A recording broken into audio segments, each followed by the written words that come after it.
Saharsa Rajendr Ngar Express from Saharsa Rajendra Nagar Patna. to Rajendr Nagar by Okama has arrived on platform number 5.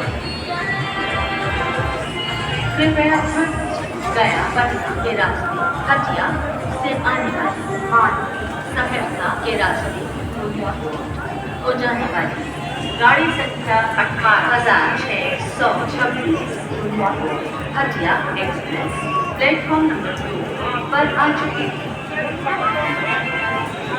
May I have your attention? Train number 18626 Hatia Express from Hatia Gaya Patna by Saharsa has arrived on platform